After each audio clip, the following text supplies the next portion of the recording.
저희와 같이 활동하고 계시는 정말 대학자님이시죠. 반일동상 진실규명공대위 이호연 박사님을 모시겠습니다. 예, 안녕하세요.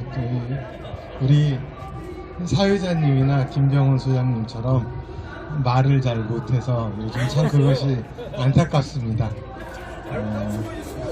예. 잘하십니다. 네. 오늘은 조금 이제 잠시 다른 이야기를 하겠습니다. 요즘 소위 전신노동자 징용공 문제에 대한 이야기가 많이 나오지 않습니까? 그래서 그에 대해서 잠깐 이야기 말씀드리겠습니다. 우선 우리가 여러분들이 좋아하는 라면 이야기 잘 알지 않습니까? 60년대에 라면을 개발했습니다. 우리나라에서. 하지만은 그 라면 스프를 만드는 방법이 가장 큰 문제였다고 합니다. 그 당시에 일본에서는 이미 라면을 만드는 회사가 라면을 개발한 창조해낸 회사가 있어서 우리나라에서는 당장 그쪽으로 그 회사에 가서 기술을 전수해 줄 것을, 왜냐하면 그 당시에도 굶는 사람들이 너무 많으니까 라면으로 그 기아를 해결하는데 일조하기 위해서 그러한 사업을 벌였던 겁니다. 그래서 사장에 갔습니다. 하지만은 일본의 라면 회사에서 자신들의 영업 비밀이라는 겁니다. 결국에는 모두가 기술을 전수해 주지 않았습니다.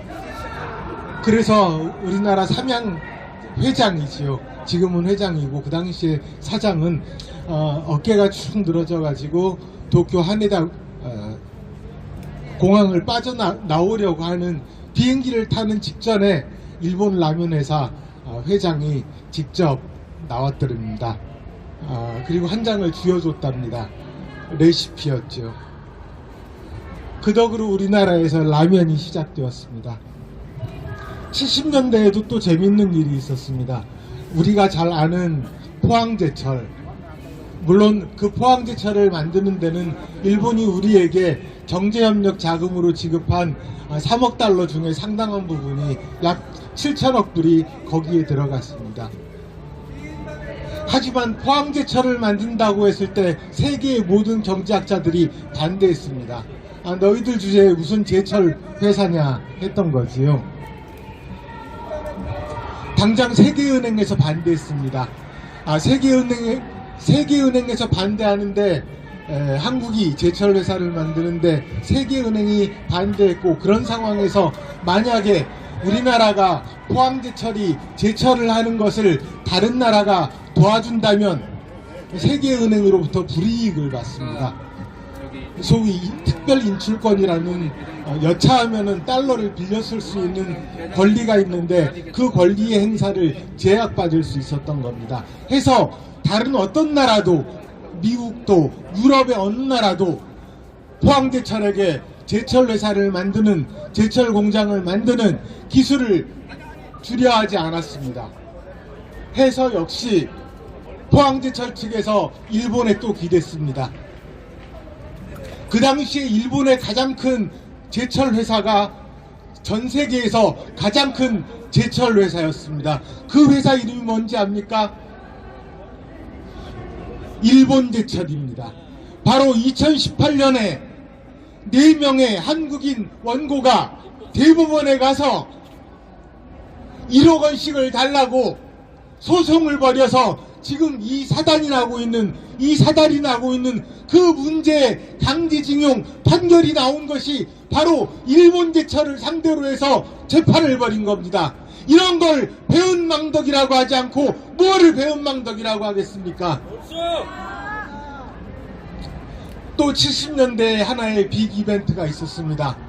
우리가 잘 아는 포지 자동차, 일본의 미쓰비시에서 기술을 얻었습니다.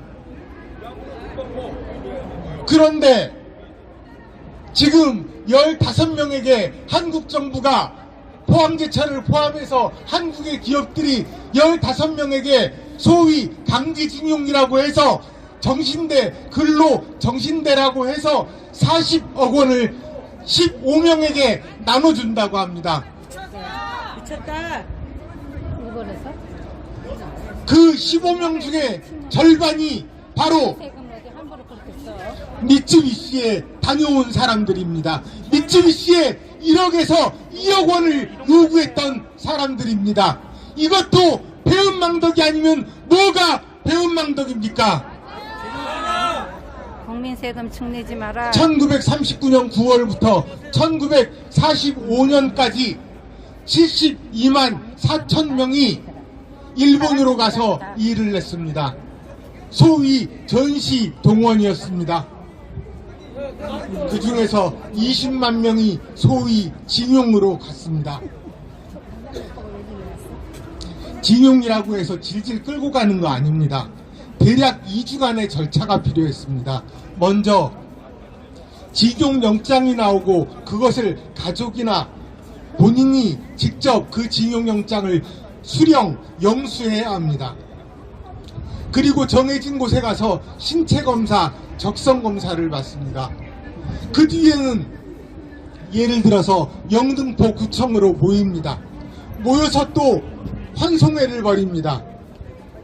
그러는데 걸리는 시간이 2주입니다. 2주. 또 개인적인 사정이 있으면은 최대 3번까지 징용을 연장할 수 있었습니다.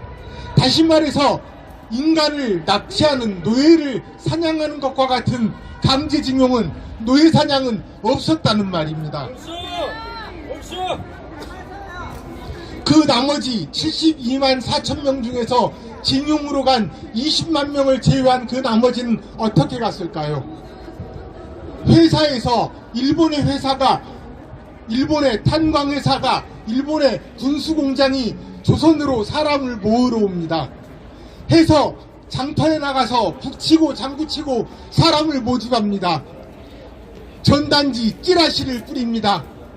면사무소 앞에 사람들이 책상을 놓고 우리가 마치 서명 받듯이 취업 소개서를 나눠줍니다. 하지만 가고 싶다고 해서 모두 가는 것이 아니었습니다. 해서 백도 필요했습니다. 일본 사람, 아는 일본 사람들이 있을 경우에는 큰 도움이 되었습니다. 그렇게 징용 이전에 모집에 의해서 일본으로 일하러 간 사람들, 자발적으로 원해서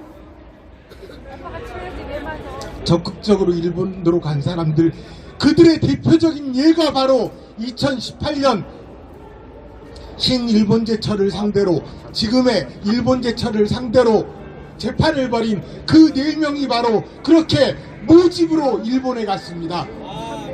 그 4명 중에서, 이 사태를 만들어낸 4명 중에서 징용으로 간 사람은 단 한 명도 없습니다.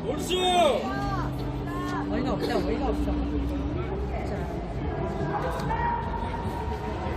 제가 일단 여기까지 일부를 하고 목이 좀 아프니까 제가 또 지금 문제되고 있는 위안부에 대한 위안부가 아니라 정신대와 강제징용 내지 전시노동자의 보상 문제에 대해서 조금 이따 다시 이야기하겠습니다. 반일 동상 진실규명 공대위 이유현 박사님을 다시 한번 모시겠습니다.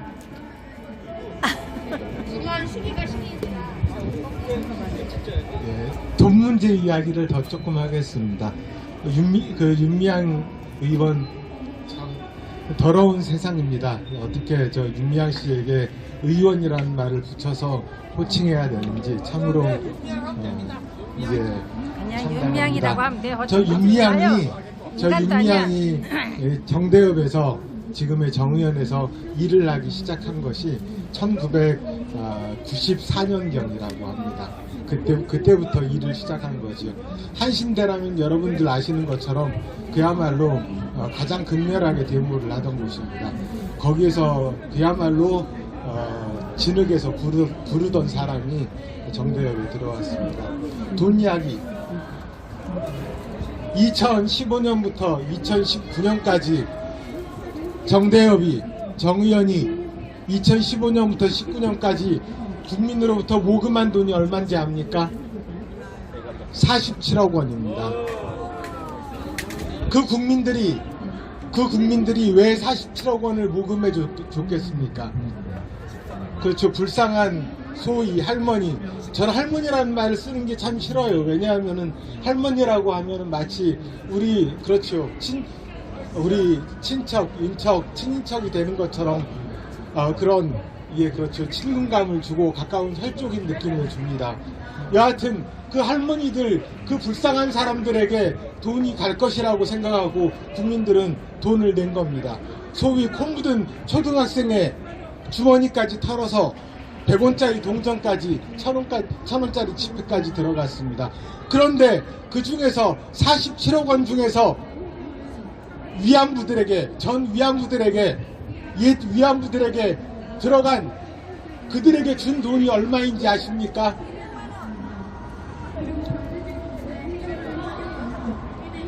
1억 3천만 원이랍니다. 3%가 안 됩니다. 47억 원을 그 나머지 돈을 어디에 썼느냐 몰라요.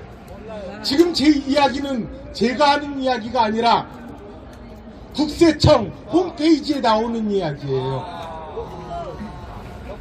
야, 니네 왜 가냐? 이거 찍어가야지.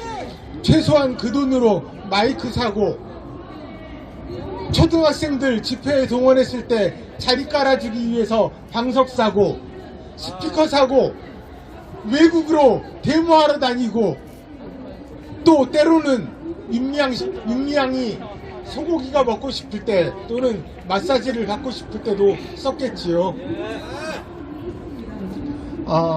또 돈 이야기를 하겠습니다. 위안부대 징용 문제로 넘어가죠. 시간도 없고 하니까. 징용공들은 우선 현지에서 제대로 된 월급을 잘 받았습니다. 대부분의 강제징용 노동자들, 전시 노동자들은 고생은 했다. 왜 고생이 안 됐겠습니까? 그동안 놀거나 농사만 짓던 사람들이 어느 날 갑자기 탄광에서, 광산에서, 공장에서 노동하려니 고생이 되었습니다. 하지만 그 고생이 어디로 갔습니까? 1960년대 이후 한국이 공업화하는 그 동력이 되었습니다. 그들에게 한국 정부는, 박정희 정부는 보상했습니다. 일부 1개월 또는 2개월 미처 정산하지 못하고 일본에 두고 온 월급이 있었습니다. 그 돈을 한국 정부가 1965년 일본으로 받은 3억 달러부터 지불했습니다.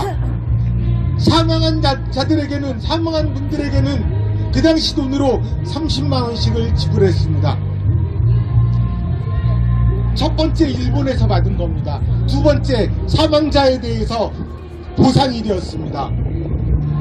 또 노무현 정부 하에서 소위 위로금을 지급했습니다.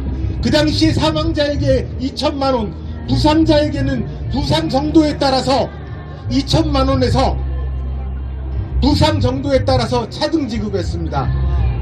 또 맨몸 성이 건강하게 돌아온 분들, 이분들에게는 지금까지 병원을 이용할 수 있는 건강을 위해 들어가는 비용이 모두 지원되고 있습니다.